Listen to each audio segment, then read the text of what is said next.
being called the trial of the century in Italy. Yesu genda kubatwolekera kano. Knox stands accused of killing her roommate. Mu kutandika twatandikira mu masekati g'amawulire bali bagenda maaso n'okwogera ku mutayitwa Amanda Knox era gwe bali bagamba nti esaazi bwe twogerera avunaanibwa ku sayidi y'omu Italy balina omusango gwe bali bamuvunaana ogw'obutemu okubanga yatta kyaliwe era nga basinga bagamba nti byalimu ebyobukaba ng'ogasseko n'ebirala.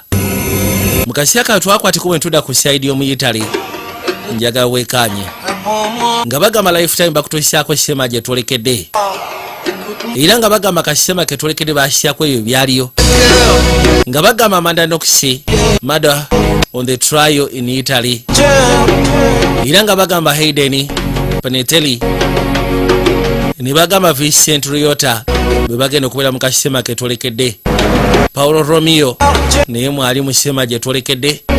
Masia Gehadeni bonna bali mu sinema nga bagamba Jack Ryan yakwasaganya enguluko gy'onowulira mu sinema gye twolekedde Michael Brown n'akagatagata era nga bagamba Dimitri Kaponi tiyabulawo ku mukolo Gogo Bianchi bonna muneeno Roberto Mani n'akafulumya mu butongole nga bagamba Randy Shatter yaliko kwaba bakafulumya Wendy Battles n'ateekamu ensimbi Gregi Filigioni nga bagamba Greg Anderson niyaliko kwaba bateekamu ssente okubanga akafuluma nga bagamba Trevor Walton naye bonna baliko ku mukolo gwa sinema kakati mu kaseera kano nga tuli eyo munda deep mu katundu kayitwa Perugia Italy nga bagamba November ennaku z'omwezi nga 2027 unagamba ntunoonya Meredith Kacha ne babagamba nti abeera wano jaswa kubanga taliiwo.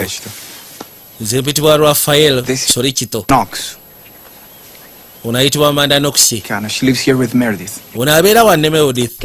Tubeeramu naye mpozi ng'ogasseko n'abalala nga basatu tuli bana. Ono yagamba nti ekituleese wantu bali tunoonya nakyala ayitibwa Meredith Kacha olw'ensonga twasikanya essimu ye ng'egudde ettale so nga twali tulowooza nti oba osanga baagimubyeko. N'agamba nti obwedda mukubira essimu naye nga takwata so kati mbadde neebuuza ekigenda maaso tandise n'okutya ono kyava abuuza lwaki otya. Agamba nti bwe tutuuse wano bagenze okutuuka munda mu nnyumba nga kiraga nti oba osanga waliwo yagezezaako okuyingiramu n'akyankalanya era n'agamba nti bw'ayingidde munasikanyewo n'engeri y'omusaayi. Tubadde wano nga tukyagenda maaso n'okwegeeyaamu ate we mujjidde ono n'abuuza temuyise poliisi kono poliisi twagikubidde era tubali tusuubira nti bwe mwebo poliisi officer ne bamugamba ne bagamba nedda ffe jasi tuliwo genda maaso nakunoonyereza ku bya kompyuta mpozi ng'ogasseko n'ebirala masimu siba officer nti babeera ku bya butemu kane bagamba ffe okussya ku mbeera nga bwe badde munda tubali tutidde n'okuddayo bwe muba musobola okujja ne muyingira naffe ne tusooka tubalaga ekifo bwe tukisiikanye bakwate kubo ne bayingira munda yabagamba musooke mujje mbatwala erudda era bwe batyo ne bayitawo mpola mpola era ng'agamba nti bw'asiikanya omusaayi asoose n'atakitwala nga kikulu naye ne kituuka ne kimweraliikiriza ziba teziri busa abalala ne bajja andi kyekigenda maaso waliwo omuntu eyayingidde munda mu nnyumba muno kati ekirabika yayingidde mu ruumu ya mulala munagere kuza amaaso ng'ebintu bye bisinga mwe biri tebyakwatiddwako unayitibwa Flemino waliwo ekiminsingako nedda buli kimu kyonna ekyange weekiri yasooka n'abuuza Meredith aliwako ono munaye simanyi jasiba kubanga ruumu y'enzigali Meredith tatera kuggala kisenge kyemuleke nammwe bali babuuza Meredith kyokuba ne bano baadde baziba officer nga baleese essimu ya Meredith Kacha bwe bagambye Flemino nti ekisenge kigali onaagambye ekisenge tekitera kubeera kigali oyo taggala kisenge kye kati ono n'akwateko bwe n'akuba essimu n'agamba nti ayagala kuripooti nga aliwo eyamenye n'ayingira mu kisenge kati ziba teziri busa nga bagamba Seattle Washington ku ssaawa 12 ono yakuba essimu ng'akubira nnyina amugamba nti waliwo abamenye ne bayingira mu nnyumba yaffe mwe tubeera era essaawa zino bwe twogerera bali mu kumenya ruumu ya kyali wange. Amanda genda maaso yogera nange soko ombulire ono yakuba olujja agenda odduggula bw'ati okuza amaaso okulengera ng'oli kirabika ali ttali ali masekati g'omusaayi bamubise n'ekikunta. God, I don't know if it's a foot or it's a... Yagamba tulengera wano ekigere oba mufulume. Ofisa kyava abaga mufulume mwanguwe. What's that all about? Ate buzibu ki? That was Amanda. Amanda yabadde akubye essimu. About a break. Era nga bw'abadde annyonnyola abadde agamba nti simanyi baabalumbye ne bayingira munda we basula. Namawulire baakwata ekkubo ne bajja. Era bwetyo poliisi baagitegeeza. Eno neefuukira ddala crime scene. Kussa ku information gye baali bafunye. Meredith Kacha gwe baali bagenda maaso n'okunoonya. Gwe twogera yali azuuse nti mufu. Era bwe batyo batandika okugenda maaso n'okuba nga balipootinga bannamawulire. Ne b'ofiisa baaliwo okugenda maaso n'okwekkaanya.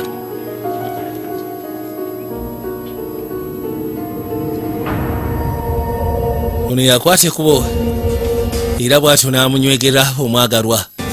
Keno mu kaseera kano nga bagamba Seattle Washington baasooka ne batuzaakoko ebbanga ery'emabega lya meezi wagindaba. Kalina kyakwata atya ekkubo okugenda mu Italy kuba ye mu America. Mukazi wattu yalina ka restaurant gye yali akola era ng'aweereza mpolampola. Wabula mu kuweereza ebiseera ebisinga abeerangawo nga practice nga kye twandiyise oluyitaale. Can I get a decaf soy cappuccino and iced latte mocha? Njagala decafe soya cappuccino ng'ogasseeko ne Foxy, I can't oda yagikola. do us this year. Fox mwana I can't do without you. ekisuufu kiri nti simanyi ki kye ngenda kukola wootali. Bagenda mu misingo omwaka guno. Okay. I mean, is he gonna come and, hang out with you in Perugia? Kati sikitegeera. We're taking a little bit of Yali yeebuuza oba abasinga bagenda kwatiko bagenda mu Perugia much sense. mu Italy. Tied down. I'm gonna be here forever. Nze ngenda kubeera wano bbanga lyonna. You'll love me when I bring you back some Persian shop. Anti bwe naaba nnyina kyenkuleetedde okuva mu Italy nkakasa ojja kunjagala okukamala. Deal. Kale Iron Man coming right up. bibino ndeeta bye watumiza. Kakina akaseera engeri gye kaali kasembedde mukazi wattu yali agenda kwate kuba ayongere ku misomo gye. Wabula yali asazeewo nti agenda somera ku saidi ya Italy. Kubanga bye yali yeetaaga okusoma basobola bisomeseza mu Italy. Bagenda musubwa basalawo liisi bagezeeko okukola akayitibwa ka farewell party naddala abafamire. I love Seattle. And I love the University of Washington. Yagamba sigaana Seattle njaga ne Washington. Be somewhere totally new and different. Wabula Okay, Mom. nandiyagala lisingeddeko mu kifo ekirala ekipya ekyenjawulo kamala. Amanda, We're all so proud of you. ffenna tukwenyumirizaamu Accomplished to make this trip possible. era bakimanyi nti abadde atobanga bw'asobola okakasa nti olugendo luno lutuukirira. No! Tebakikiriza, maama takikiriza nti muwala wagenda kwata kubogenda bambi. Baabano kale ndowooza buli kimu kyonna kiri set. Was this a stepfather's guide to Europe? Ono step father no. Kale bana tulina okukola toast, musooke mukwate drink tukole toast. Baabano bakwateko ne batoosinga. Kaali kaseera kanjawulo, kaali kaseera kasufu nnyo kamala. Nga bagamba Perugia Italy weeks 3 emabega oluvannyuma ng'amaze okwata ekkubo okutuuka mu Italy. How's your jet lag? Sisita we yakwata ekkubo n'ajja mukyalirakoko. This is the town square. N'amugamba nti eno town square. And this is Palazzo del Priore. Ebiseera ebisinga babeerawo wano abantu abeekwana n'ebirala. You can drink out of the... Omanyi Italy it's a free country. Everything's illegal enough. It's a free country. See these guys? Olaba bano abali wano. They're dealing. Mostly hash and weed. Abo balaba ssebo babeera mu kudiringira, babeera mu hashi weedi. Go to some bars after dinner, but you cannot tell Mom anything. Yagamba nti bwe tunaaba tumaliriza ekyeggulo tujja agendako mu bubaala obuli wano. Nkusaba bw'onoobozeeyo maama tomugamba nti nakututte mu bubaala. Basigala batambula bwe beekebejja. Oh, come on. It's Italy, dude. Get with the time. Yamugamba nti eno Italy ssebo kiweemu akadde. Abantu beno ku nsonga ezikwagane n'omuhabbati kati baakwata ekkubo ne bajja erudda. Wano ebiseera ebisinga aliwo kaboodi bateekako information. And student here, is this your flyer of the... Yagamba nti nze mpitibwa Amanda ndi student wano eno. Nambuuza oba eno flyer yeeya. It's very near here and the... Anti munaye tulina ennyumba twagala kufuna bwe tusobola tandika kubeera nabo si wala nnyo era nsobola okutwalayo n'olabawo ko ye kale tewali tabu tugende kubanga of course nange enoonya weesobola osetulingira obulungi. This is your bedroom. Kino kye kigenda okubeera ekisenge kyo. Well, Ah. it's nice. Wabikondera walungi. And you share the bathroom with a girl named Meredith. Ogenda kuba ogabana kye twandiyise saidi eri n'omuwala ayitibwa Meredith ate ye Mungereza. Perfect. Nakyagera okuza amaaso nga wali so perfect. Walungi. I love it. Njagaddewo. Love it. Would it be possible for you to give us a 1-month deposit? Kinaasoboka okuba nga osobola okugezaako twali deposit ya mwezi ko nate kyekigaana. Ekifo nkyagala ate nangenda kubeerawo. American. Kati ziba teziri busa Meredith wajjira. Nice to meet you. N'amugamba nti oli America kono butereevu. Amanda. So kati bagenda kubeera bana. European politics. Lwedi baadde bamugaye ti bagenda kubeera bana. I'm starting it Yakola owokuna. per stranieri in September. Oli yamunnyonnyola nti asoma byafaayo bya Europe ng'ogasseko ne Italy. Nina kyanaye n'ababyulira byagenda okuba ng'asoma. Not like that, but it's good. I'll start. Yali amugamba kiri S azini ACE. S kwegamba kyakabi.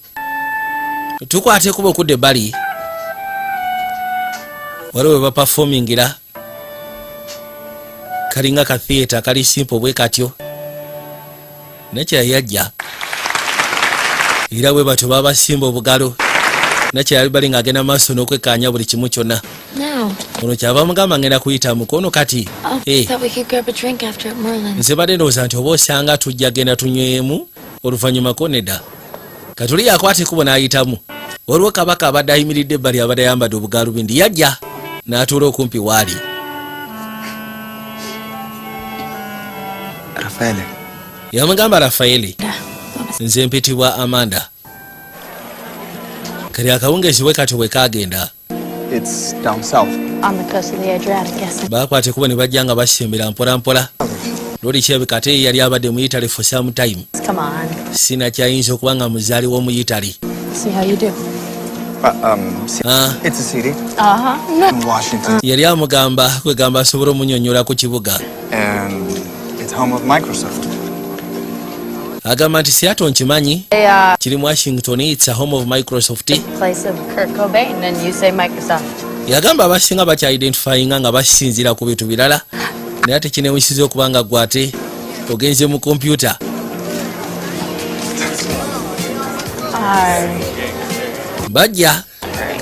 Bajja bawaya, bajja batambula mpola mpola.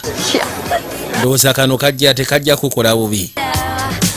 N'akwata ekkubo n'amuliisa kakene akawungeezi. Yafuna omuntu gw'asobola ogezaako mala obudde naye. Meredith Katya oli Omungereza lumetwe yakutte ekkubo okuddayo. Teyamazeko na show. Ono ye yasazeewo asooka anyumirwe life kuba munnange. Nga bw'omanyi bagamba nti obulamu butono bufuna akaseera akanyumirwa tiweemamaaza. Kalweti yakoma ku ekyo yakwata ekkubo n'amwetika n'amukyaza n'ewaka. Abadde mu kuteekateeka bintu wano byakulya. She used to make it every Friday night before she died. Yagamba nti risotto gye nkoze mange yateranga ogikola ebiseera bisinga ekyeggulo It was bifo nga tannabafa. a long time ago. Neyamukwatibwako ennaku n'amugamba it's okay bya kiseera kiwanvu emabega. The vampires. That's one of my Last Blood of the Vampire kona ako katabo kange kamagazini comics. I abukuŋŋaanya art. Very cool. bwa ati. So is your dad still around? So kale kitaawo ye akyaliwo She lives in Bari. ye abeera mu Bali He's a doctor. musawo. Molto importante. My dad's vice president for Macy's stores. And Yagamba nti kitange vice president wa Macy's Stores. he's really little though, so My parents were divorced too, but Bazadde bange nange baali divorced. so accepted. Tuuka n'akikkiriza And era kids teased me a lot at school. yagamba abaana baatiranga okunkyankalanya ku ssomero. Tuwulira wano ebbali. Mukyazize we yafumye n'okufumba. it's really good. I was made fun of in school too. Yagamba sigoweka nange ku ssomero sebo bansekereranga. Igwe. Hey, For what? nga olobafaaki. I played a lot of sports, and I didn't have a boyfriend till junior year, so they thought that I was a lesbian. Yagamba nti lwakubanga nze nali muntu wa bya sports ate nali siina muntu nga bonoga boyfriend paka junior year yange. So kati abasinga baali bantwalira mu ttulwa ly'okubanga ndi lizo. Ninga si bwe kyali. Oli yafuna omukisa n'asooka amunywegerako. You don't kiss like a lesbian. No? Ndowooza tebujja kubeera bubi. You should try again. Anti gezaako nateera. Baabano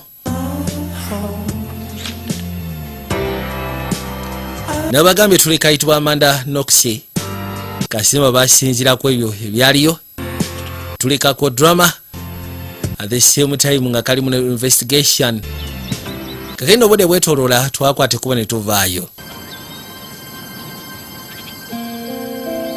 juira tutandise waliwo ayitibwa Mildred Kacha era nga bagamba nti yali agenze maaso n'okuttibwa ate bwe tutandikiridde ddala waliwo amawulire agabadde gagenda maaso n'okwogera kwa Amanda Knox nga bagamba nti byali bituusewo ku Mildred Kacha nti biyinza okuba nga byonna byava ku bano byava ku nakyala Amanda Knox era nga bwe twogerera ali mu kooti kati bino bakuzizaako kemabega okulaga buli kimu kyonna bwe kyajja era byali bitya mukazi watu obulamu bwe bwali butambula butya Spirito libero, Amanda.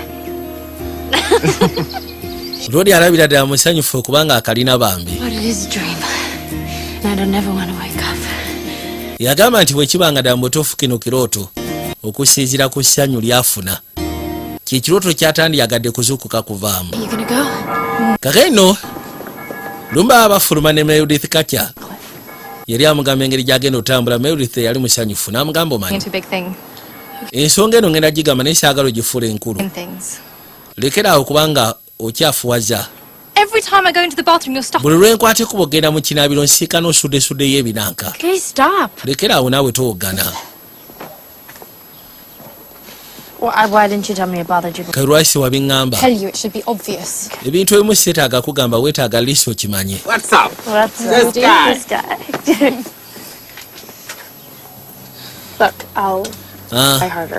kale ngenda gezaako nga bwensobola ntandika okwerongoosa ono yali ayomanga amugamba nti oli mukyafu lumu ogireka nkyafu buli wamu wonna wabeera wa kyafu so n'olwekyo mugamba isoke kale bakwate kubo ne bajja yali amunyumizanga bwe yafunye Rafael solicito mugamba nti yali awo musufu alinga alipota bulabula n'ebisigadde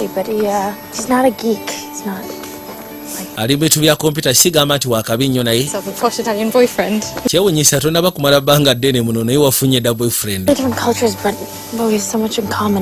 tuyinza okuba nga tuva mu cultures ya njawulo naye ate nga kirabika tulina bingi ebitugatta eno eringa ntuuka ogo ge mazima ekyo si kibi kyonange nkyagadde bwe batyo bakkirira kagenda obudde nga bwetoolodde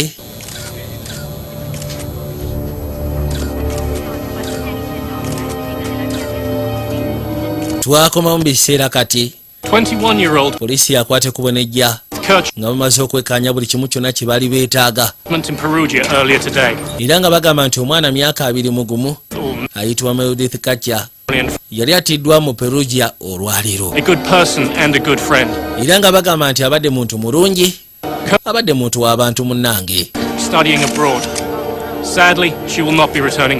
era nga agamba nti bamusindika bazadde be ajje ku saidi ye ne Bulaaya asome nekyannaku agenda kuba takyaddayo ewaabwe kakati prosecutor yakwate kuba gyagezeko sisikana nakyala akulembera investigation ku keesi eno agamba nti oluggi lw'emabega baalumenye ruumu ya Philomena gye bamenyeko eddinisa ffe tulowooza bino ebya breaking yabadde staged then katugende tusooke twekanye tulabe yamuleeta munda amugambye kwegamba nakyala police officer akola investigation ku keesi agamba nti ekya breaking in eyinza okuba nga yabadde stage oluvannyuma lwa kino ekyabaddewo bagenda otuuka munda egiraasi ziri waggulu ku ngoye ekitegeeza nti eyakubye eddinisa yalikubye oluvannyuma lwa kubanga ruumu amaze ogikyankananya kubanga yandisoose kwegamba yandikubye ejjinja ne biyiika then ruumu n'agikyankananya egiraasi ne zibeera wansi kuba ne zibeera mbikkeko ebigoye naye ate bwe ziba nga ziri kungulu ku bigoye kiba kitegeeza nti yasoose kusaasanya ruumu then n'alyoka kuba ejjinja okusinziira ku musayi engeri gye gwasamuse kiraga nti yabadde afukamidde maaso g'endabirwamu nze kye neewuunyisa omutemu afuluma atya wano eno n'ataleka bigere bya musaayi ng'ate wonna wajjudde omusaayi kiraga nti babadde balongoosa nawo ayinza okuba nga yabadde rapist oba si kimubbi wannamaddala. In the meantime, I want to talk to Kircher's roommates. Yagamba musigale nga mugenda maaso n'okukola omulimu gwammwe. Mu kaseera kano nze ngenda kwetaaga okwogerako ne balumeesi be ng'ogasseko ne bakyali be. What's that? It's seasoned and smoked cheese. Sounds good. Sounds good. Bano baba bali wano abatambula agenda okuzza amaaso ng'essimu evuga. Gw'oliwa? Walk with Rafael. Anti ne Rafael. Home. Lwaki sokoma weeka? Finish school. Maama nyina okusoma sisobola kudda nga simaliza byakusoma. With the year abroad, but we'll deal with all that later. I just think it's right. Yagamba nti sigaana naye Mom, I'm fine. ebisigadde tujja ddiringa nabyo oluvannyuma wabula nze njagala okomewo. I'm staying with Rafael and I can buy new clothes. It's really not a big... Kati olw'ere ruumu yo yafuuse Madasine. You to come home. Essaawa zino bagenda maaso n'okuba nga bakola investigation obeerako nomera ne Rafael. Ekyengweye nyinza okubasajjayo naye ate ngenda ggula. Why? Bofuisa baagala kwogera naffe batweta ku precinct. I have to go down to the precinct. Maama ngenda ku precinct ndowooza nja kwogera nawe oluvannyuma. Bye. Weeraba.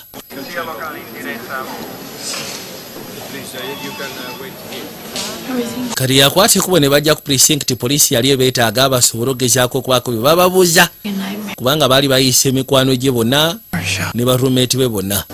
Bano no baatuuka precinct bali mu Herbert Mwerere. Amanda Knox. Amanda Knox olinkayi. Tugenda kwetaaga munda. Yes, my turn. Anti nze nzirayo.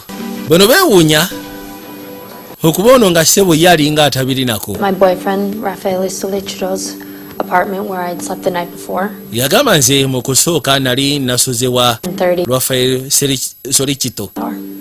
So kati yakwate kubo ku makya nalyoka agenda. Yeah, but it's small, plus all my clothes are at my house. But when I got there, I noticed that Yagamba nti bwe yakwate kubo okukomawo yali agenze n'okunaaba. Namugamba wali tosobola kunaabira eri. one in any... Kono eri wali wafuna ate n'ekyengoye zange nali nzirese eno. When I went upstairs to take a shower, Bwe nakwate kubo genda waggulu okunaaba. drops of blood, Ne ndyoka nsiikana amatondo g'omusaayi. a blood stain on the bath mat, and another one on the sink. Ne nsiikana waliwo gwali ku sinki. Naye ate n'osigala n'onaaba. You found the door open, N'osiikana oluggi nga luggule. blood in the bathroom. N'osiikana omusaayi mu kinaabiro. Despite all this, you had a shower. Bino byonna n'osigala ate n'onaaba. Of course era. I mean, the truth is, I thought it was... Amaziba gali nti Butter. nali ndowooza nti oba osanga omukuffe ali mu piizi ze agenza agumansamansa oba si kyoma ayinza okuba yeesaze endabirwamu. Back to Amanda's place with her. Walina amanda ewuwo. He looked around and I got concerned, so I called my sister who works for the police and she told me to call. Ono yagamba Rafaelo yes nali naye naye bwe twamala nankubira essimu ne nzija ne twekebejja ennyumba. Thank you both. I know this is Bwe beekebejja ennyumba ne bafunamu okweyayikira n'akubira sisita waali muno ne bakubira poliisi ne kwate kubo nejja. You have my promise. Aya. Ono yabagamba kiryoke. To go. I don't know, my house is officially a crime scene. Yagamba kati ki ekiddako kono simanyi. Stay in my place. Kuba kati nze wembeera officially yafuuse crime scene. Eri Madasine bateekeddwa okuba nga Wait, does that mean you're not wearing... yaguze ku bugoye bwagenda okwambala ng'ogassieko n'akapali. Kyogamba toyinaamu munda. Bukoseera. Kati tugende. Baba bagenda okuzza amaaso. Baali bagezaako sabira Meredith Kacha. She looks happy. Mu butuufu alabika ng'omusanyufu mu kifaananyi. Naye saasiro bwe tugera yafuuse embuyaga egikunta. Mugamba bakwate kuba eyongereyo.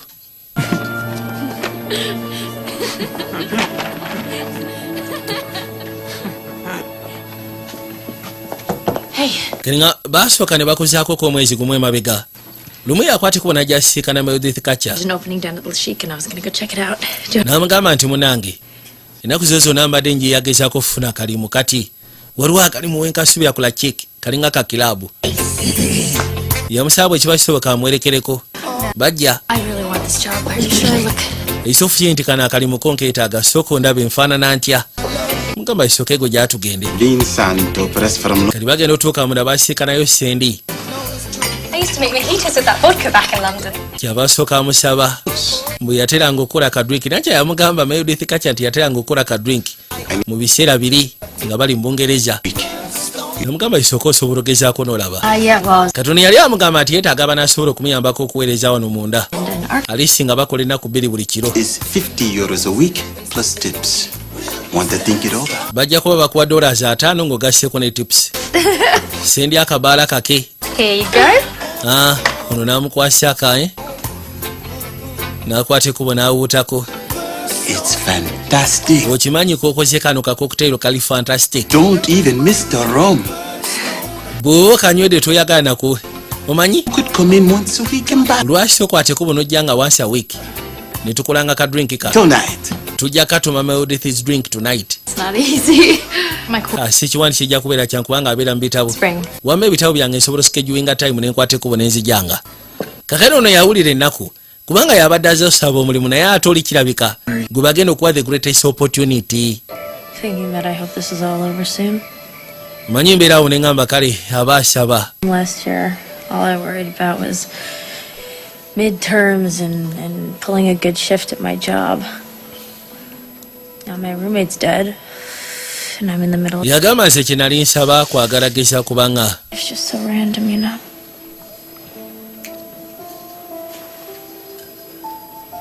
I gotta get through this.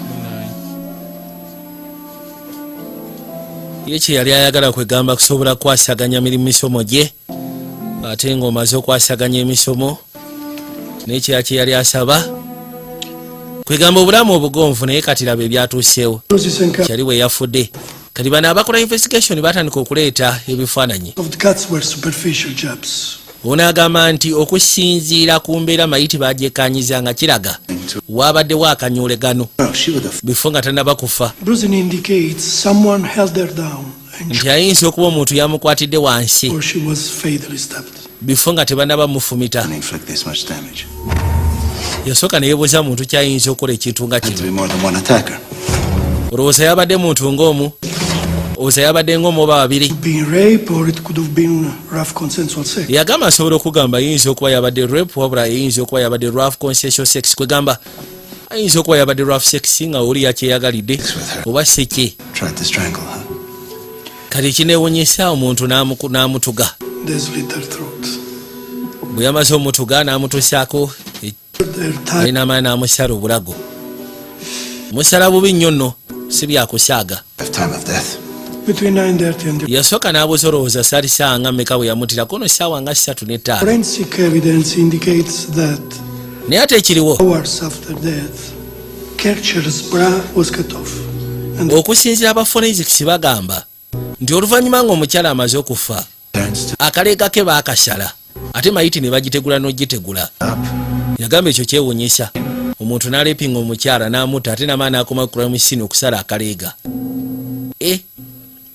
oyo gwolaba ssebo prosecutor We're trying to establish a timeline of Meredith's last 24 hours. twagala ogezaako okuba nga tweestablishinga Meredith engeri gy'abadde atambulamu essaawa 24 ezaasembayo The day that she died, it was around noon, wasembayo mulaba sitting in the living room. yagamba nti kwolwo olunaku lwe yafa nze nasembayo mulaba zaali misana budde bwa misana yakwata ekubo najja twali mu luumu ne baseeyo abafu abasigadde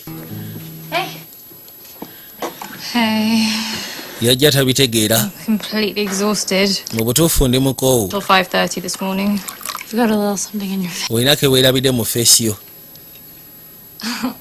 Blood, ulabika musaayi queen. And she left about a half an hour later. then n'agenda oluvannyuma lw'eddakiika 3 Last time I saw her.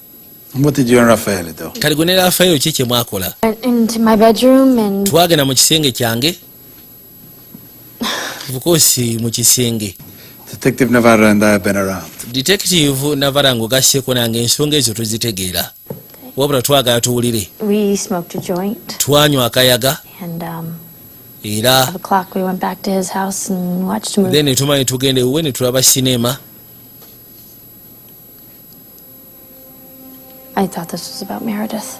We're asking these questions to everybody. yamubuuza sinema gye mwalaba wagivaako saameka kono sokolindeko mbadde ndowooza mubuuza ku Meredith kono bino ebibuuzo tubibuuza tuba twagala kumanya gwe totya We smoked another joint and had sex and went to bed.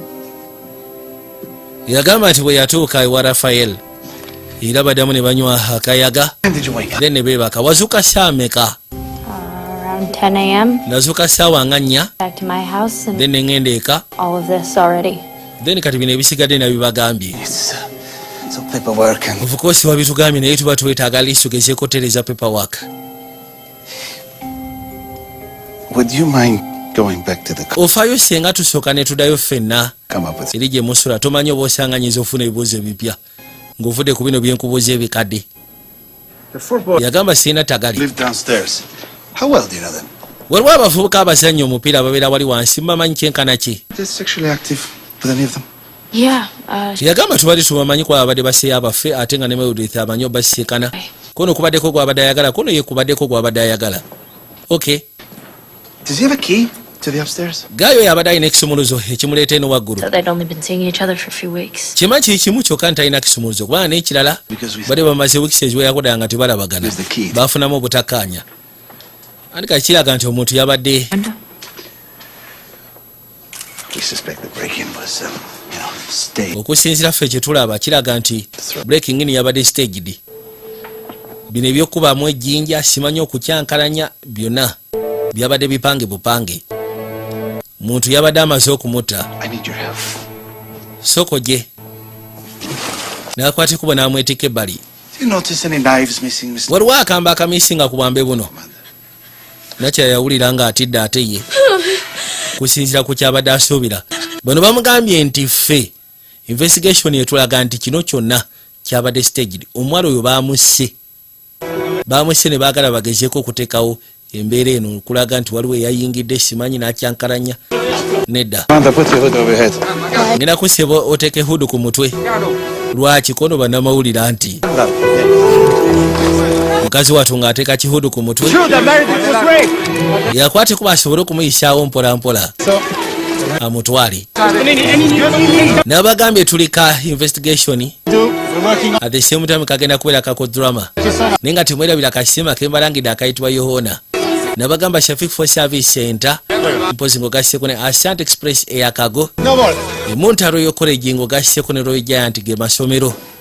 She said the police took her back to the crime scene today. It was terribly upsetting.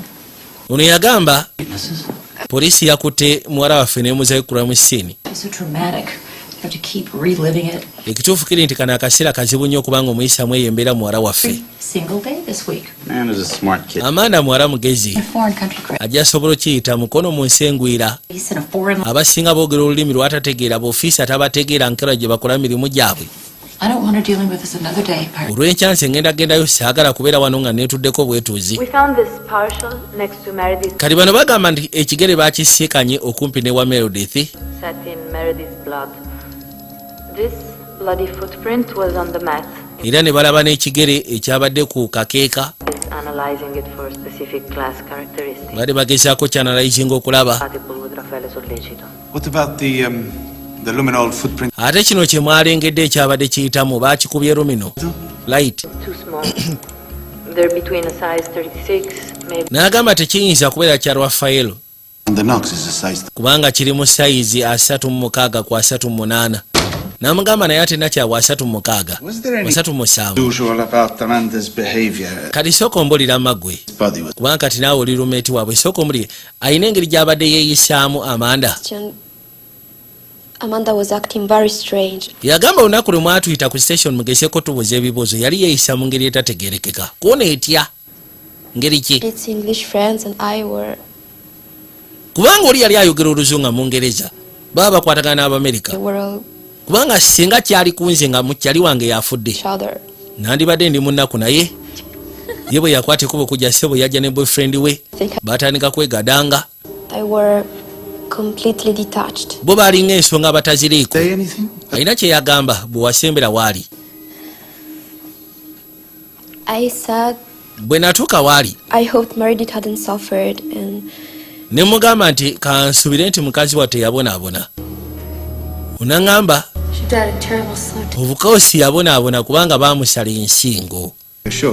Okakasa bwe yagamba. Yagamba nti Meredith baamusala ensingo. Yes bwe yaŋŋamba. Raffaele, we're in the kitchen when the door was broken. Kagaino yakwatibwa najjasikana ofisa n'amugamba nti Rafaelo ng'ogasseko n'Amanda baali mu kiyungu oluggi we baalumenyera ate we baalumenya ne bakwateko ne bajja ne bekkaanya mayiti yali mbikke nga tosobola gezaako kutegeera nti ensingo baagisaze kubanga abantu banna bakwogera ku kyansingo kubanga esalibwa ate n'ekirala oli omusajja akola mu dduuka atunda ebintu yazze n'aŋŋamba nti waliwo omukyala yakwateko n'ajja agula ebintu ebirongoosa nga bonogamba sabbuuni alongoosa ebisiimula yasobodde okwidentify nga yabigula kuno yasobodde n'omulaba mu bifaananyi era ng'agamba nti Amanda yabigula kati jjukira bwe baatuukayo baali beebuuza muntu kyasobola okugezaako okutta omuntu ono naaba nga talina kyalese mabega kugeza ng'ebigere ebiriko omusaayi bulabula n'ebisigadde naye nga kiraga nti omuntu yakwata ekkubo n'akomawo ate n'asooka alongoosaawo n'ajjawo ebyenkumu n'ajjawo ebigere n'ebisigadde ono yali amugamba njagala kutwala ogenda osisiika ne kitange era nga nkiwa kitange ajja kwagala Amanda. No, I'm not. Stop it. I'm serious. It's true. Ndi serious ku kyokutwala sebo osisiika ne kitange kwate kuba ne bajja nga basembera mpola mpola kera bali wane simu yavuga Pronto? ngere kuza amaaso nga polisi yekubye babeetaaga aha Bye-bye. They want me over there in 30 minutes. anti polisi etwetaaga tugendeyo mu dakiika nga 3 nsonga ki tugezezaako tunula mu byafaayo byo nga kiraga nti bakutte funda eziwera ng'okozesa enjaga yagamba siganyi nkozesezaako ku ddagala ku bidwaga naye kati nabivaako nnywa kayaga kituufu otambula n'akambe nkuŋŋanyiza obwambe kuva nga nyina emyaka 14 ogwo muze gwange n'ogw'okulima muze gwo ogambye ki zino likodi ziraga nti gwe n'Amanda mwajjako amasimu gammwe paka saa 12 za kumakya oba osanga essimu yange nagiteekako oba nagijjako anti November 2nd essimu mwali muziggyeko ku ssaawa 4 When the postal police arrived at the cottage, Postal police bwe yakwata ekkubo okujja cottage mwagamba nti mwali mukubidde poliisi nayita poliisi but you made that call naye poliisi wagikubira oluvannyuma nga bali baze kyokka ate wabagamba nti wali okubidde poliisi okujja bekkaanye ku ki kye mwali mulabye naye ate wano likodi ziraga nti poliisi wagikubira bali bamaze kujja b'ofiisi abaakwata ekkubo okujja gye muli kyokka ate nga mubagambye nti mwali mukubidde poliisi mwali temunabagikubira gwe kati nkubuulira singa toyogera mazima ku kino ekigenda okutuukawo nekitawo tajja sobola kutaasa owulira yakatiisaamu awo ofiisa ne kawulira nga katidde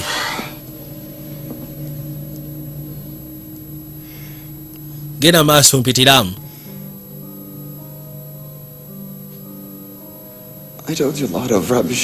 ekituufu kiri nti akaseera akayisembaga mu setimenti yange njogedde bingi ebyekisiru era ng'agamba Amanda ensonga ye yagimuleetera yabadde agezako nga bw'asobola protecting Amanda katonda wange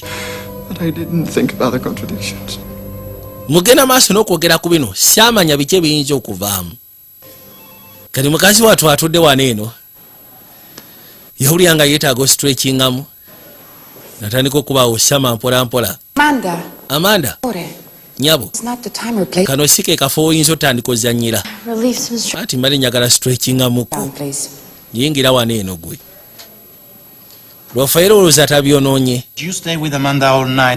wabeera n'Amanda ekiro kyonna gwe Rafaelo okusiiza ku settlement nga bw'agikola nedda twaliyo akawungeezi wabula bayisaawa awo zigenda owera ssaawa nga 3 n'afuluma yaŋŋamba alina gwagenda osisiikana ku bbala eyitibwa Rashek ssaawa meka gye yakomawo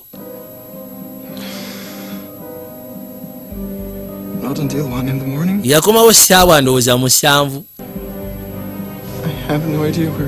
simanyi wagye yali goge mazima sigenda balimba ono amaze n'abijjaabulula ono yabadde arabayiwe kakali n'abyonoonye ayogedde amazima. A translator available to you, should any of our questions be unclear. Ono yamugamba nti tugenda kuleetera translator singa oba olina kye weemulugunyaamu kyonna. We are interested in a text you got from Patrick Lumumba. Twagala kumanya ku tekisi Patrick Lumumba gye yakusindikira. He told me that I didn't have to come into work. Yangamba nti seetaaga kujja kukola. But how do you know about my... Naye ate tekisi wagitegedde otya? Bwe yagenda osaba omulimu yagenda ne nakyala. Kati Lumumba n'amusirikira tekisi n'amugamba teweetaaga kujja ye n'asigaza oli. Kuba yakizuula nti oli ayinza okubeera mu useful okusinga ono mu bbaala. Perfect, but it says, yansirika message nange ne muddamu nga mugamba nti Italian, that kiri okay. just a fixed appointment. in English, I think it just means see you around. Okusinziira ku ngeri gye yali akiwandiise mu Italy ng'agezaako kulipurayinga oli. Naye ng'ate ono alinga ono yamugamba nti engeri gye wakiwandiika ffe mu Italy ebeera nga fixed appointment. That won't be possible. Namugamba nze ku sayidi yange ku ngeri gye nakiwandiika nalabanga oza tebaamufuukira obuzibu ate. Baamufuukira obuzibu Katonda wange. Bana simanyi ki kye mwogerako. Laba notabo. Bana simanyi ki kye mwagala mbagambe. I didn't have to go to work. Raphael and I had dinner. Yagamba namugamba tekyetaagisa agenda kukola Raphael nange ne tuli ekyeggulo. On his computer. How many times do I... Ne tulaba sinema ku kompyuta mirundi emeka gyeteekeddwa okugamba kino. What is that supposed to mean?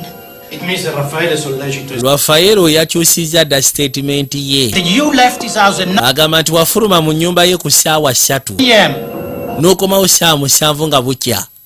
That's not true. Ekyo si kituufu bannange. Amanda. No, that's not true. Amanda sooka olindeko. Twagala otubulira amazima. I can see it in your eyes. Nsobola okiraba mu maaso go. I want you to take the fall for someone else. Sikiwa nti wandyagadde ogeza kusibira omuntu omulala. It's just that things from that night and memories are hazy. Yagamba okusinziira ekiro nga bwe kyali. Memory takyajjukira bulungi. Olimba. Ekituufu kiri tugenda kusiba emyaka ejjo otamanyi muwendo mukomera tugenda kuddamu kulaba famire ye. Lwaki muntuusa ku kino bannange? Amanda tugenda kusaba wandibadde otandika okupalatinga naffe kijja kubeera kyangu singa otubuulira. Kategeezaako nga bw'osobola ojjukire bwe byali. Bana ye ndi mukutya. Yagamba kiri okay. Obukakafu bugenda fuluma tugenda tegeera amazima. Bamugambye oli abadde akuwolereza nti wali naye. Yakwegaanyi agamba nti wafuluma ssaawa 3 wakomawo ssaawa 7 nga bukya.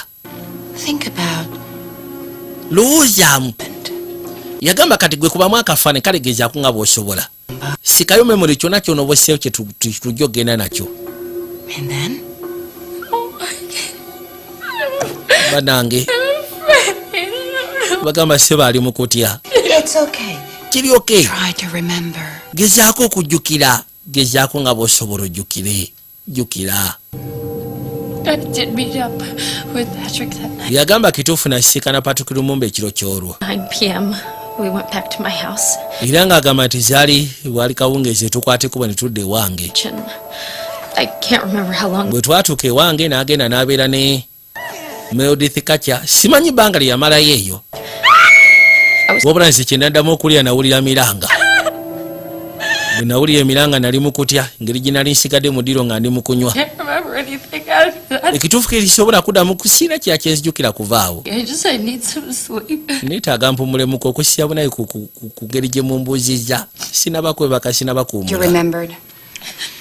But the law now requires me to do 2 things. Yagamba sigana kati ojjukire naye ettaka linzikiriza kukola ebintu bibiri. Murder. And you'll have to... Essaawa zino kati oli suspect mu butemu. Katonda wange. Are you ready to do that?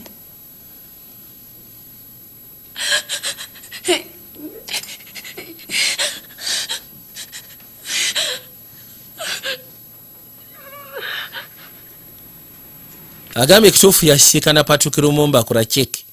Era Patrick n'akwata ekkubo n'agenda naye ne baddeeka. Bwe baddeeka n'agenda n'ayogera ne Meredith ne babeera mu kisenge. Kati olowooza nno tebaamuleeta sendi.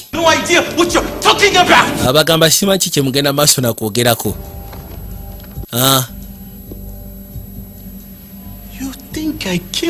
Olowooza nze yase Meredith. We have a written statement. Tulina written statement.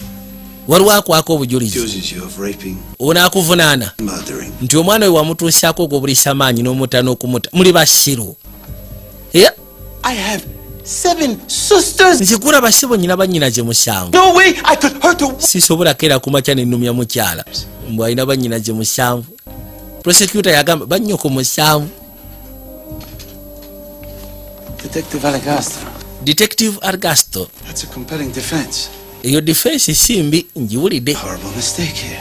Tulabika tukoze ensobi. Man has 7. Sendi gwe twakuta alina bannyina musanvu. They have raped and brutal. Kyokka yaje ku mwana wa banne n'amutuusyako ogubulisa maanyi n'amutta mu nzita etiisa n'okkanga n'ekanga. All night. I barely knew Meredith. And yagamba ekituufu kiri nti nze nali ku bbaala yange ekiro kyonna nnyina n'abampolereza. She said she was there with you. nze Meredith sigamba nti oba nali mmanyi kiri awo.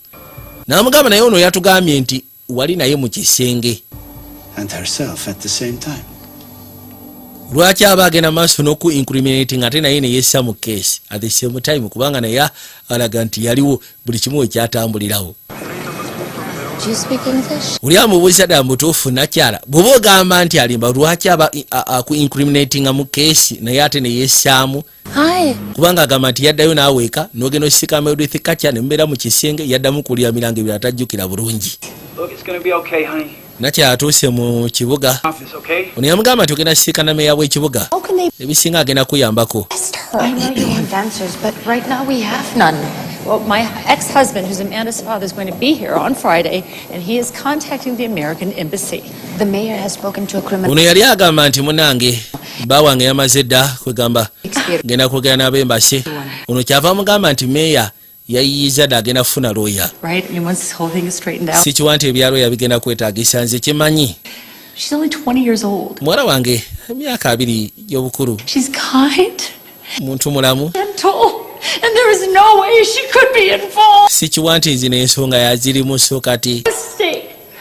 teekeddwa okuba nga yali nsobi. Nakyala nga bamwetika nga bamuleeta maama wajje okumukyalira alabe ensonga nga bwe zitambula. Nabagambe tulikaitwa Amanda Knox Vijay John Specials nga bulijjo ku mutimbagano gwa muno waki. Ate temwerabira mbajjukiza Shafik for Service Center Ivan Kalan Sports Center nga bulijjo. Ate ne aba Boom Gospel basigala bagamba online news bwoba weetaaga entertainment, weetaaga sports, weetaaga politics, online news Boom Gospel. Ojja kuwona bano ba blogger n'abasigadde bagenda masiro ku kijjanya nga bakwa information enkyamu. On our MySpace page. Kagaino Road mukazi wa Nakyala yajja mpozi ng'ogasseeko ne taata w'omuto bakwate kuba gye bagezeeko musisikana ku polisi gye baali bamudetainingidde.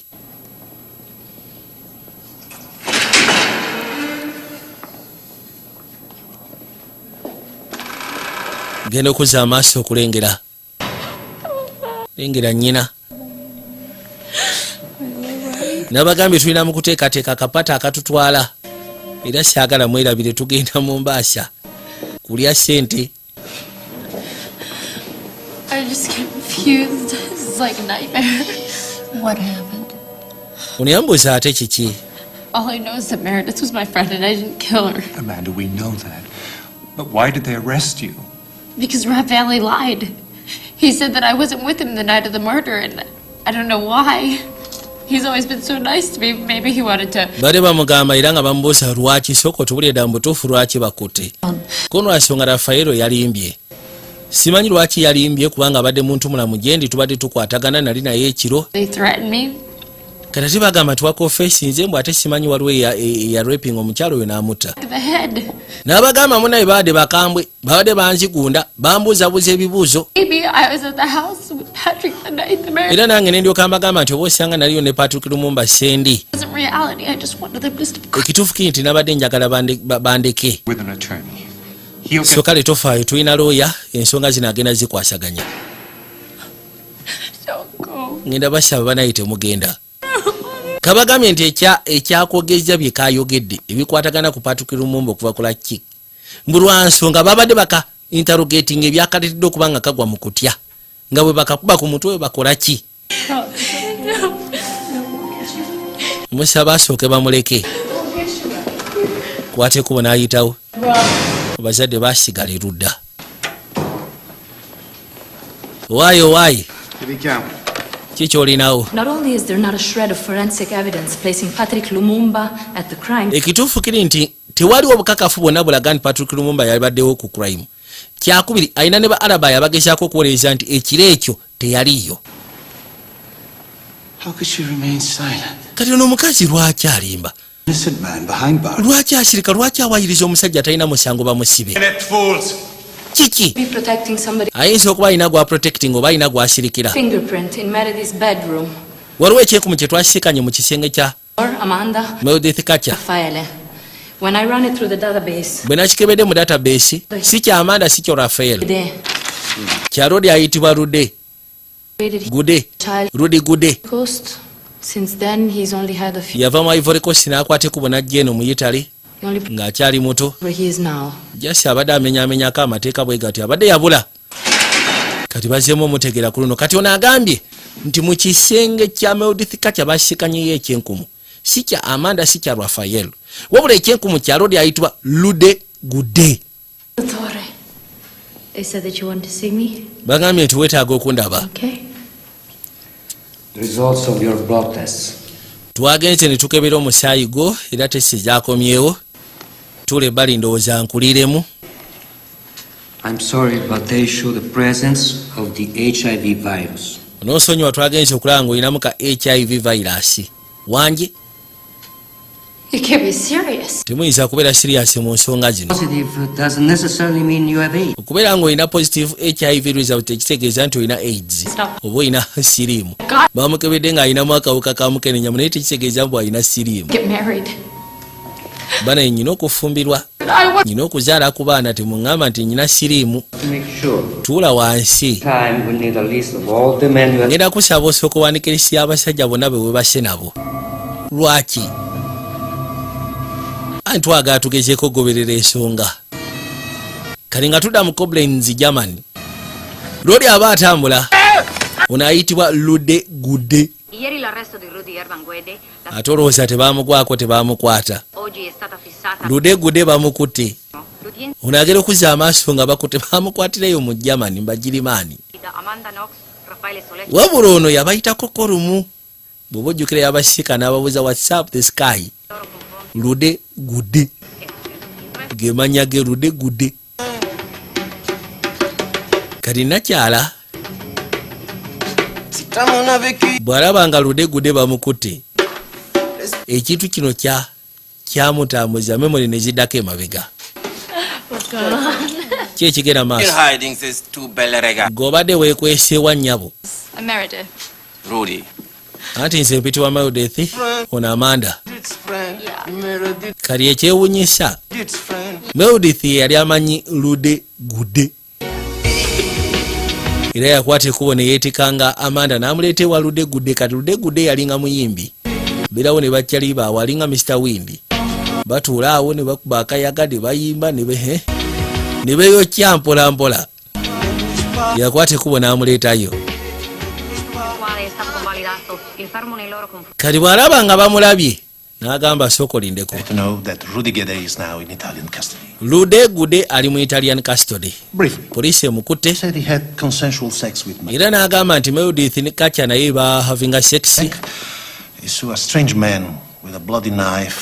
Era agamba nti bwe yali ali mu toilet amusimanya alina omusajja gwe yalaba yalina akambe. So kati mu byonna agamba nti muwala wammwe ensonga tezimukwatako. Okay. Amaze n'akonfessinga. Mr. Lumumba, Mr. Lumumba, Amanda Knox fall? Lwaki Amanda Knox aba akuteeka mu nsonga zino? Mu butuufu sendi agamba simanyi. Ate sikiwa nti oyo omukazi nsitaani. Kubanga okubeera sitaani oteekeddwa okuba n'omwoyo.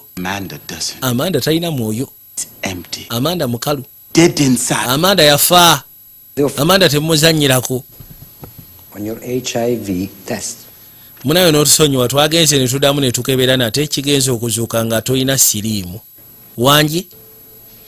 Ya twali tukebedde nga toyina siriimu. Are you sure it's negative? Okakasha abiri negative. Of course tukebedde nga akawuka tekaliimu. This happened, you said that before. Kati mu kusooka wangambye nti nina akawuka ka mukenenya. Ekisoboka abantu tukola ensobi mu laboratory ne tukwaliza usi ezitali zizo. Ono takimanyi ti ziza usi ezo sebo kuba omuntu ziza usi za siriimu obanga gw'otutte kalaba. this is my life that you're talking. Buno bulamu bwange sebo twogerako bozanyirako mbu you made a mistake. Make me lose my mind? Katangwe neddalu simanyi mwagala kunsuula ddalu. No, don't touch me. Tonkwatako gwe musajja gwe tonkwatako. This whole country, the police, the press, you're all sick. Yagamba abasawo ensi eno abasirikale mwenna muli balwadde. They already have the man who did this. Ulide kati bafunye omusajja lwaki bakyakutte muwala wange. Anti tufunyemu obuzibu mu keesi. Ate complications kinaawo. On the autopsy results, Okusinziira ku bizaawo za autopsy institution believes Gade did not act alone. kiraga nti Gade ssebo guno omulimu teyagulimu yekka. Bagamba nti teyakikola yekka. They weren't there. Niye ate bo tebaaliyo. He's changing the story. Ne Gaaya akyusijja olugero. Met up with Meredith at the Halloween party. Agamba nti Meredith Katya ng'ogasseeko n'Amanda ne Raphael yabasiikana ku Halloween party. The next night for leave. Era ekiro ekyaddako ne bagenda Meredith Katya ne babeera ne Ludegude. Kati Ludegude olubuto ne lumuluma n'agenda asale ejjike. Mbu Ludegude aba asala ejjike n'awulira emiranga. Kyamaliriza okwata ekkubo situka agenda alabe. Munasiikana Raphael ng'afuutukayo n'akambe kuliko omusaayi. Kati bwe yakwata ekkubo geno siika Meredith Katya munda gye yali yamusiikana omusajja ng'ali ku ttaka ali mu kulajjana. Mbu n'agezaako okwagala okutaasa Meredith Katya. Nkwagala omutaasa n'alaba nga n'ayitamu n'atandika. Kati agenda ofuluma ng'alengera Raphael ng'ogasseeko ne Nakyala nga badduka. It's absolutely ludicrous. Oyo omusajja byajumya bya kiralu. He raped that girl. Ekituufu kiri nti yakwata omwana oyo n'amutta. How can Vanini believe the word? Naye kati nze neewunya prosecutor ayinza atookera ku makya nakkiriza ebigambo by'omusajja omuyayenga oyo. There's still a long way to go. Ekizibu ekiriwo ensonga kati ekalubyemu. But the system that you have. Sisitimu yamwe gye mulina ekwasaganya eby'amateeka ya kiralu. Ya kiralu. Well, apparently, the judges, more than a dozen judges, have to review the evidence before they... Yagamba nti okusinziira ku sisitimu nga bweri bagamba nti abalamuzi okusuka mbalamuzi ndowooza nga 12 balina osooka otuna mukakafu balabo baddala mutuufu keesi yeetaaga ogendayo oba yeetaaga okuba nga It could take up to a year. Kisobola otwala omwaka wangi? Kisobola otwala omwaka. Mwaka mulamba nga ndi wano kono butereevu. Mom, I've been in here for 2 months already. I should be back in college. Yagamba nze mbadde wano emyezi nandibadde in an Italian job for something that I do. I know, honey. But bamutadde mukomera ku musango gwatajjako nombiraba. System here, and We may not agree with it. We may not even understand it. But we have to trust them. Yagamba ekituufu kiri nti sisimu y'abantu tuyinza okuba tetugimanyi, tuyinza okuba nga tetugyesiga. Naye ate munaye tuteekeddwa ogezaako otambula nabyo. Era nze ne kitaawo tugenda kukola kyonna ekisoboka. Tuli mu kulwana, tetutudde munnange. Tulwana nga bwe tusobola okukakasa nti ensonga njagala ogezeeko kitegeera. Wabula saagala mwerabire Shafik for Service Center nga bulijjo. We found Rudy Gade's DNA all over the victim. Twasiikanye DNA ya Rudy Gade ku buli kimu kyonna, ku mayiti, ku ngweye, ku ttaka. Amanda's DNA mixed with Meredith's blood in 5 Wabula twasiikanye omusaayi gwa Amanda nga guli mixed n'ogwa Meredith. contained Meredith's Bagusiikanyeko ku sinki. blood. This is the knife. Kano ke kamba akasubirizibwa okubanga ke kakola obutemu. Kitchen drawer. Twakajja mu kitchen drawer ya Raphael. Amanda's DNA. Kuliko DNA ya Amanda wano. DNA on the tip of the blade. Eno DNA ya Meredith ku tip of the blade. His throat, keeping her under control. Esegeeza Amanda ye yatta bali nga bamukwatidde wansi, Meredith nga bamukwatidde wansi. Amanda plunged the knife into her neck, killing her. This is a plausible theory. Eyinza okubeera plausible theory. Oyinza okuba nga ye theory gy'oyina. For extremely low. Naye DNA ya Meredith kuno eri extremely low. You might not have what the Americans call a smoking gun. Oyinza okuba toyina Abamerika kye bayita smoking gun. Kwegamba ky'oyinza otandikirako ekyamaanyi. Kubanga mugambye nti omusaayi kuno guli extremely DNA eri extremely low. Like cells nga 5. ebiseera ebisinga kiba kyetagisa cells nga 3 to confirm 100% eyo DNA ey'omuntu. Unspeakable orgy of death. Are Amanda Knox, Raffaele Sollecito. Yali amaze baali bamaze okukola okunoonyereza kwabwe era prosecutor yakwate kuba najasiikana bannamawulire n'abagamba nti kesi tumaze okugezaako okumanya era nga bagamba nti bagenda kukwata Amanda Knox, Raffaello ng'ogasseko ne Rudy Gude. Amanda lies without conscience. Kati soko tubulye kuona Amanda alimba. While her roommate lies dead in the morgue. She has no trace of empathy for Meredith or anyone. Era nga agamba nti munne nga ali mu ggwanika sewe yasigala agenda maaso n'otambuza obulamu. Talina kaseera ka kunyorwa na kaaba na kurumwa olw'okubanga munne ate gwe yali asula naye. Ate bannamawulire nga bw'obamanyi. Kati oli yakozesa amawulire ne gasooka gawandiika ku muwala. Ne gamuwandikako buli kimu kyonna ky'omanyi eky'ekisiro. Mbu diabolical vixen. Bino byonna byemwa. Amawulire by'ebisitoole.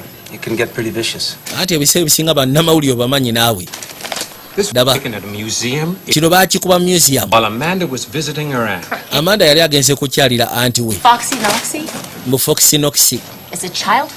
Dino erinnya baali mutuuma ng'akyali muto mukazi watu. Bino ebya sports bye yali akola.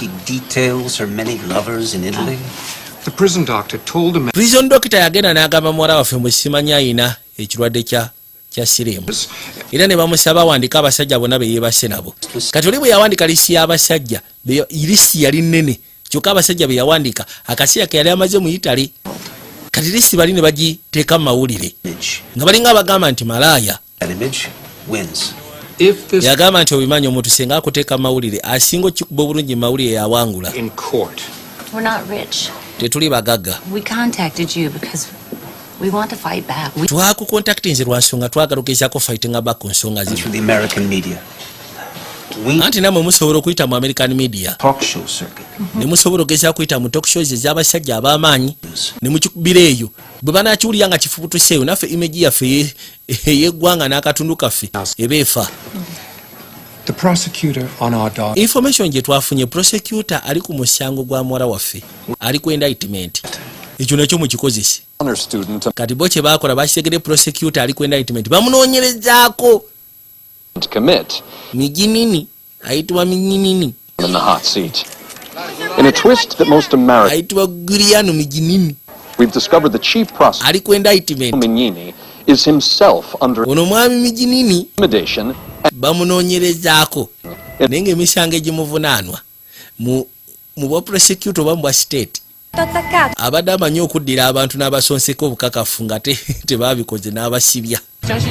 Kati baatandika ne basooka ate Abamerika obamanyi mukozesa media ne propaganda. Basooka ne bakuba Miginini bisitoole bamukuba propaganda. Mwana abasajja batta reputation yange. Yagamba nti bali bakikola act of desperation naawe okimanyi. Or leave my bloody footprints and DNA at the crime scene? Do cartwheels? Or try to scrub my guilt away with bleach? What did I do? Yagamba naye kati na mutuufu njagala ombulire. I did my job. Ebyo nze mbikoze. Ebyebigatto, ebyokwagala okulongesa crime scene, simanyi ebyaki. Nze nkola mulimu gwange ki kye naakoze. In a court of law. Naye ne banaakola batya ne bwe banaayonoona erinnya lyange. Zino ensonga ngenda kakasa nti omuwala oyo agenda mu mbuga z'amateeka. Miginini bamukuba propaganda. Abamerika bakuba propaganda. Bakwate kuba ne bamuleeta olwaleero bagenda gezaako tulaba n'amawulire abasinga we bali mpozi ng'ogasseeko abajulizi abalamuzi baali bazze ng'era omukulu Sekaana yabakulembedde mu nsonga eno.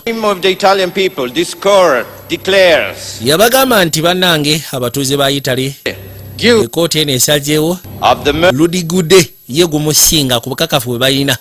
Rudy Gude gumusinga kubanga omukyala bamusisikanamu ndowooza ne sipamuzizo ono. N'agamba nti Raffaello Sollecito ng'ogasseko n'Amanda Knox ku nsonga zino bagenda babasindika bo bagende mu kooti bawoze kutambuza akambe simanyi ebyakingo gasseeko n'ebirala bingi. Bo babagamba bagenda mu kooti. Aya ogwabwe gugenda kwajja oli ye Rudy Gude tebakirwanamu kubanga olwedi yalinayo obusangosango. Myaka 29 bamuggalira. Nakyabakwateko ne bamuleeta mu kooti. Nabagambye tulinayo ke bayita yo ona. Mutabani w'omulamuzi yatta omuntu, omulamuzi n'ayagala akweka obukakafu. Wabula gwe battira omuntu yabaga amusaaga. Yenna yakikoze ajja kulabika. Compelling picture of guilt. On the one hand, we have the victim. Ono yagamba ntuyina Kircher. muntu yafa. Studious young woman. Tuyina betuvunaana. Ku saidi eri tuyina yafa. Student yasindikibwa eno kusoma. We have Amanda Knox. Tuyina Amanda Knox. A narcissistic. Oyo yeerabawo. A manipulative young woman. Omuwala akyasize okubeera manipulative alimba. Now, in her desire to retaliate, Amanda yali alina ennugu ku Meredith mu kwagala okuwolera. Amanda kyeyakola fairly sollecito. Yafuna bakyali be babiri. Weak will. Ludi Gudengo gasseko ne Rafael Solicito. Now, each of these three individuals bano abasatu harmless on their own. Bayinza okubaawo basikanye tebalina buzibu wabula Together, nga kemikozi onanga ozigasse they produced a cataclysmic ebiseera ebisinga zireetawo embeera ey'ettabbu kamala. Opening statement. Meredith's death was unreal. Maama w'omwana agamba nti okufa kw'omwana wange tekwali kwa mazima. I still look for her. Era ne buli kati akyamunoonya. It's not just a death, Si kufa bufi. but the nature of it. Wabula okufa kw'omwana wange enfa gye yafaamu. The violence, Baamuttira mu violence. the great sorrow Ennaku. it brought for everyone. Ennaku eyajja eri buli omu yenna. Such a shock to send your daughter away to school, Kiruma okusindika omwana wagenda asome. not have her come back. Naye ate n'atasobola kudda gy'oli. Never get over this. Tosobola gezaako kyesonyi obulamu bwo bwonna. Tekisobola kuvaamu. Okay. Aya. How would you describe the relationship between Kati sooka onyonnyole enkolagana Masekatigo ng'ogasseko ne Well, nakyala. they both spoke English, I think. Yagamba nze ku sayidi yange sigamba nali mbamanyi nnyo. To take a different course, Naye kyemanyi nti oli yali boogera Oluzungu, ngeri gyali Omungereza ngono America. Meredith complained that Amanda Ekizibu ekiriwo bwe baatandika okubeera bombiriri waliwo akaseera we kaatuukira nga tebakyakwatagana nga Meredith complaininga nti Amanda mukyafu. left condoms and Bwe biseera ebisinga Amanda yalekanga ne bukondomu bukozeseddwa ng'abuleka mu kinaabiro. Kooti yatandise okwajja. Dengera. And Philomena really turned on me. Yagamba kyewuunyisa. Ne Fulamino yatuuse n'ava mu masekati g'ekkooti. Did anything to hurt her? Kyokka sirina kye nali mukozi omulumya. She barely knew you. Anti oyo munaye yali takumanyi. What about Rafael? Ate Rafael. I think with Rafael it could have been something special, but we just never got Yagamba Rafael tuyinza okuba nga tukyakwatagana naye. friends. Tuli baseya. He's gonna come visit us in Seattle. Ajja kujja atukyaliyeko ne mu Seattle. Okay. Amanda baakwata kuba ne bamukomyawo.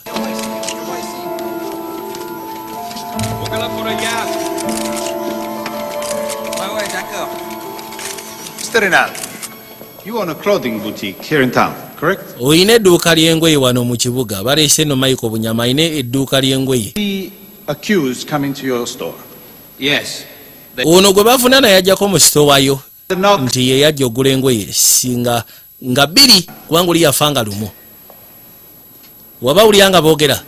I'm going to take you home. Bwe yagula engoye ssebo yagula buno obugweye bw'omunda n'agamba mbu simanyi agenda twala oli asooka akimulage. That roommate's memorial was being held in Perugia. Kyewunyisa ennaku z'omwezi Novemba nga bbiri baali bagenda maaso n'okukola memorial ya Meredith Kacha mu Perugia. Kyokka ate ono ye yali agula ngoye zagenda kusanyusa mwagalwa oba muganzi we. Alinga agamba nti biri byali tebimukwata nako tayagala kumanya. Kyokka yali seeyawe nga basula bonna ate nga babeera bonna. Bano bababuuza mukazi watu yabagamba omwana nge yalina okugula engoye kati mwali mwagala abeerewo atya. Amanda She's grown up a lot.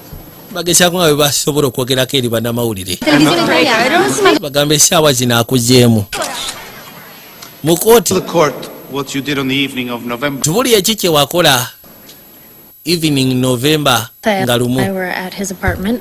nali wa Rafael We read a little, listened to some music, ne tusoma ne tuwuliza music and then we watched the movie Amelie a ne little. tulaba ne sinema eyitibwa Amelie. You also called your mother that day. wakubira ne ku maama wo ku lunaku olwo Seattle time. mu Seattle ndowooza ziba ssaawa nga I remember doing that sijjukira kubanga namukubira ku ssimu later when they were breaking Meredith's door down. No. The lindako call is important. essimu eyo nkulu nnyo before Because at 3 a.m. in Seattle, kubanga ssaawa ziri ziba mwenda mu Seattle in Perugia, eno ziba ssaawa mukaaga ez'emisana mu Perugia.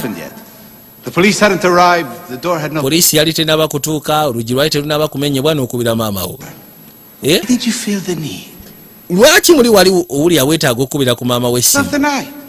I didn't call her. sinaba kubira saakubira ku maama According kussa ku recordings earlier ne maama wate yatuwadde yatukakasijja on this phone record. kiraga nti essimu wamukubira sooka olengere. Okay, fine. kale fine And I did call. yes namukubira essimu naye sijjukira nti nali mukubidde kuba mange mukubira wonna.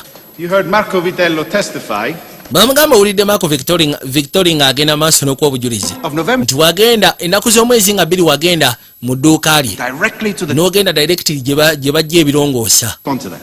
I was asleep at that time. He must be mistaken. akaseera ko nali neebasa ayinza okuba yakola nsobi naye teyakulabye mu kooti n'agamba nti ye ggwe. He said he was sure it was. ye agamba akakasa wali ggwe.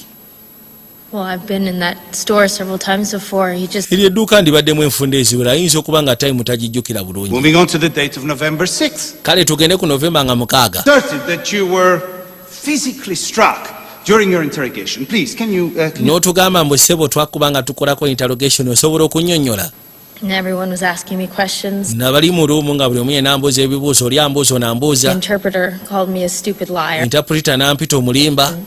Boom, I was hit. nagenda owulira nga bankuba ku mutwe. It was during the same interrogation. mu ka interrogation kano ke kamu Accused Patrick Lumumba wavunaanira Patrick Lumumba ng'ogamba nti Lumumba ye yali asse nakyala Because sendi. he was the only one that the police. yagamba poliisi olwedde ye muntu yekka gwe yali efokasinzeeko Patrick Lumumba. And I was confused. nze kennyini mwali munfukidde zike nga mubutuufu bye mumbuuza nange sibitegeera nga ndi confused. never happened to you. No, but I've never been. ekitegeeza okubeerawo ng'ofuna imaginations ekikutuukangako kuono sigaanyi kyali kintuuseeko naye ate interrogation gye nalimu yali tembeerangako. Patrick's name and so kati mwali mugenda maaso n'okumbuuza munnemeddeko nga mpulira nkooye ndi mukutya erinnya lya Patrick lye mwalina nange ne ndibawa. Or it isn't true.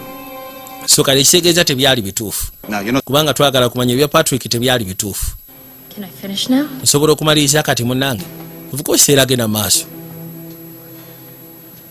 Later on, I realized nakizuula that my imaginings. nti ebintu bye nali nteebereza bye baali bansaba mbagambye. Patrick's innocent.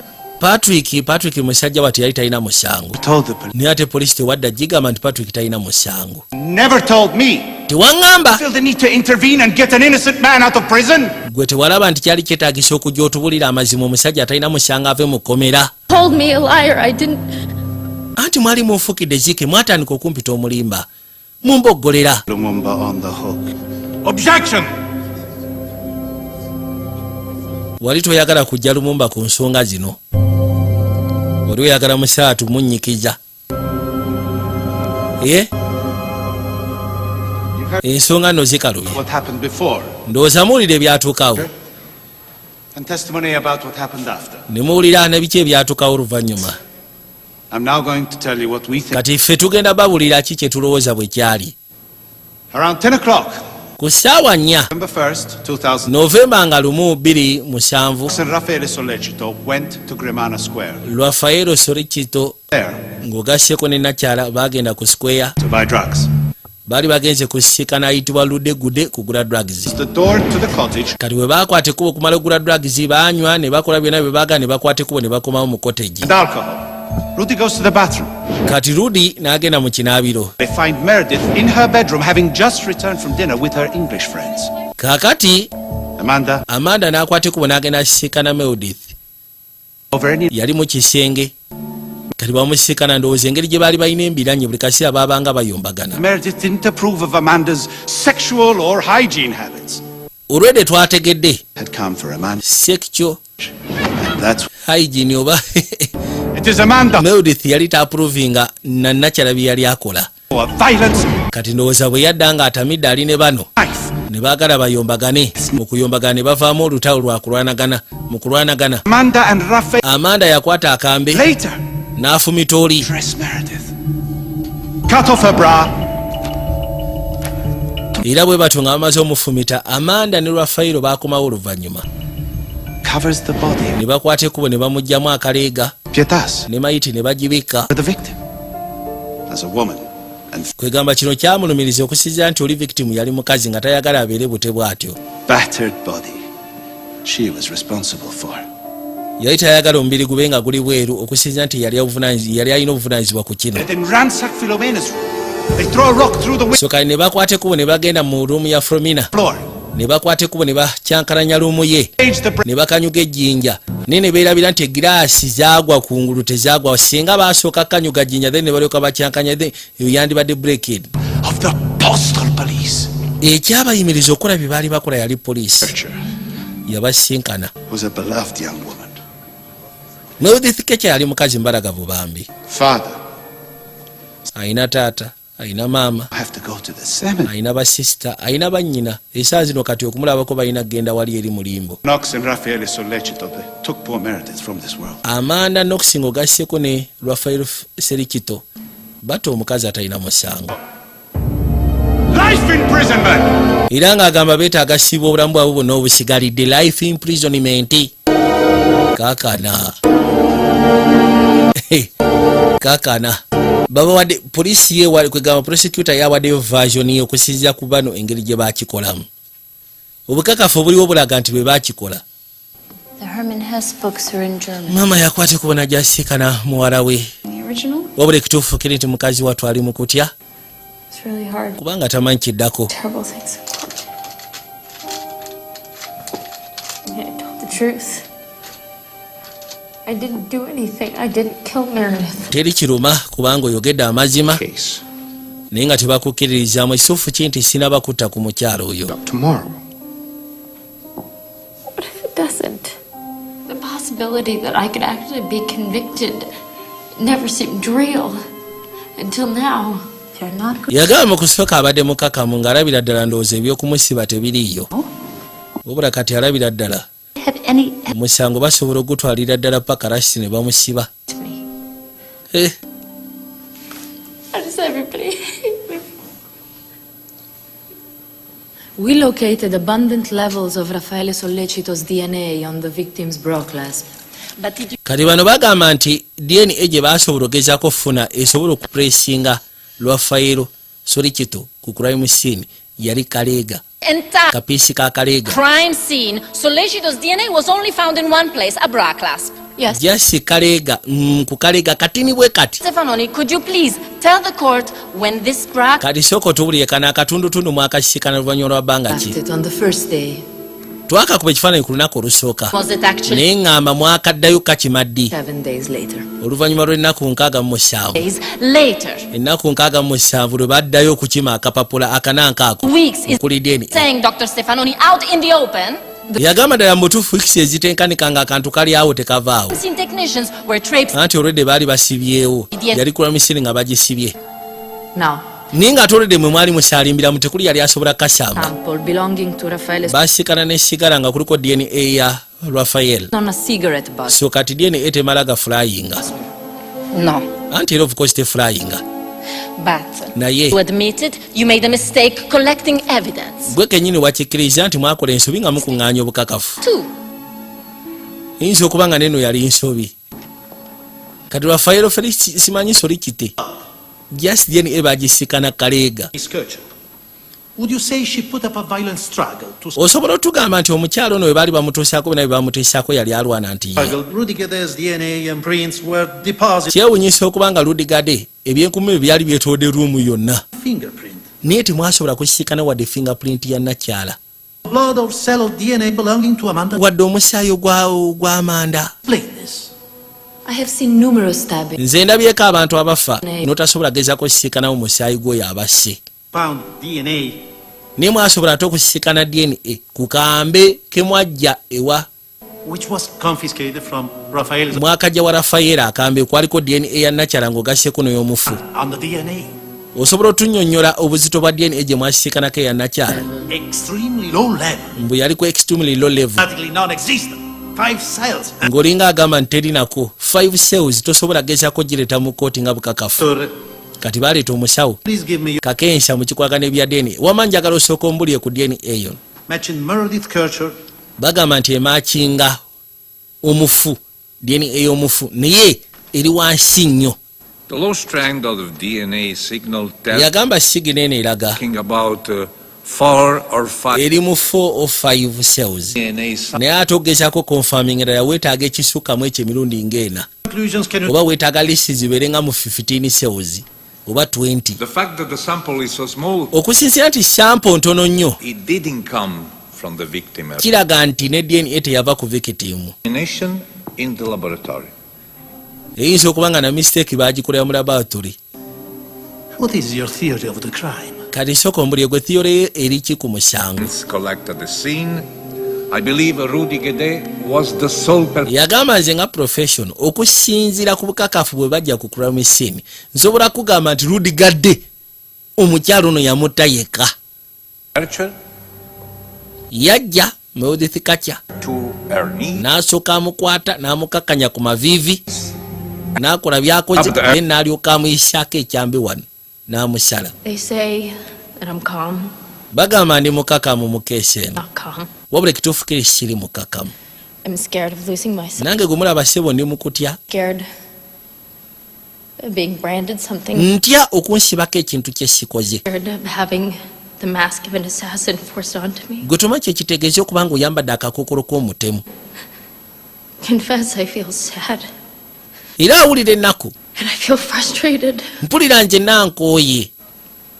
In front of you, I feel vulnerable. mu maaso gammwe mpulira nze na sikyali ndi yebe. What I know. naye nga kyemmanyi And Meredith was a Meredith friend. yali seeya wange. Would have never hurt her. nze gwolaba nali sobola keera ku makya kumulumya. My conscience is clean. conscience yange eri clean. I'd like to thank the prosecutor. nandyagadde okwebaza ba prosecutor kubanga mukola mulimu gwammwe. And even though they don't understand, niwankubadde temutegeera they're trying to bring justice to a person who is. mugezaako okuleeta obwenkanya eri omuntu afudde naye ate nga obwekanya mutaddemu abantu abatalina musango nga bafwe. That's it. kyekyo aya balina okulinda bali basobole okugezaako tula mu mpapula. mulimu gw'okoze kubadde musufu kasitani ogedde bulungi. Really connected with you. ekintu kibadde kisufu wabula mbajjukiza insomnia party. You have to trust, okay? insomnia party egenda kubeera mu Mbaasa VIP. And if they don't, Kim Hanks the Lion we'll win on appeal. Victoria Travel Center bwe bagenda otutambuza. Saagala mwerabira okusasula just nusu 10 mu 100 eza dola buli muntu. Ninga ate kigenda kubeera massive. Naku 3 eziwererako ddala. Tutandike ennaku z'omwezi 19 That's good. paka 21 March. Musasule. Mama yaguze dda ne air ticket ezaayo omwana we. Balinda bawulire ekiva eno. Anti kali. Amanda Marie Knox. Amanda Knox. Of the murder of her roommate Meredith Kircher. Bagamba gumusinga okuta roommate we Meredith Kircher. And n'okwagala ogezaako coveringa crime scene n'okulimba 46 years. bamusibye emyaka 26. Guilty of the murder Rafael of Meredith Kircher. naye bamuvunaana Sexual assault. sexual assault Staging a crime scene. n'okustaging a crime scene 5 years. myaka 25 oli gye bamusibye.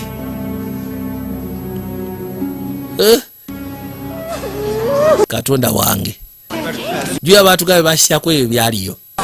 Omuwala bamusibye emyaka 26 emisango gye basinze ate omulenzi bamusibye emyaka 25. Mama bwatunula wabula ekituufu kiri nti omuwala yakumpanya nnyo ekiteekanika. Tetumanyi oba yakumpanya lwakutya oba yakumpanya lwa nsonga yali agezaako okubikkiriza ekituufu. Bakwata ekkubo ne bamweteka muyisizaawo agenda sibwa. Bano tebasaaga.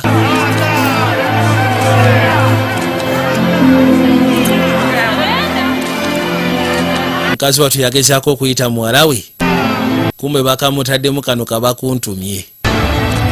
Bakwata ekkubo ne bamuyingiza munda ne bamugalira. Kanda kuyita amanda. Manda.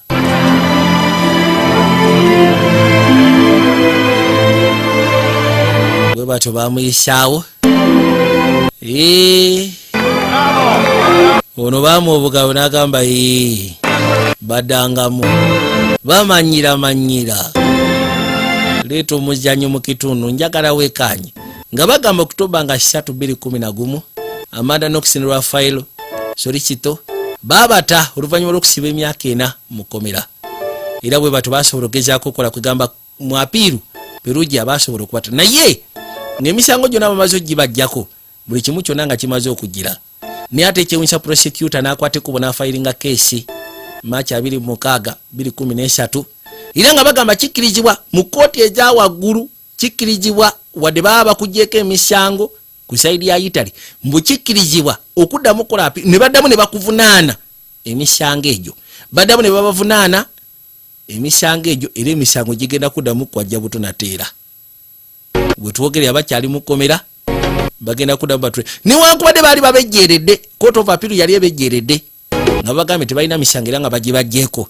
Wabula prosecutor n'addamu n'akola apiiru mu kkooti eza waggulu. Ne babagamba bagenda kuddamu emisango ate giddemu gikwajje buto. Naye buli kati balindiridde balabe ki ekiddako. Nagamba Vijay Junior nga bulijjo ku mutimagano gwa muno waki ngenda sha Mukama abakumira nalaba kaddamu sigala ng'otudde nabasubiza akazima akayitwayo ona akowa ekitiibwa mutabani we yatta omuntu omulamuzi ng'ateekeddwa okuba nga obukakafu abulankanya.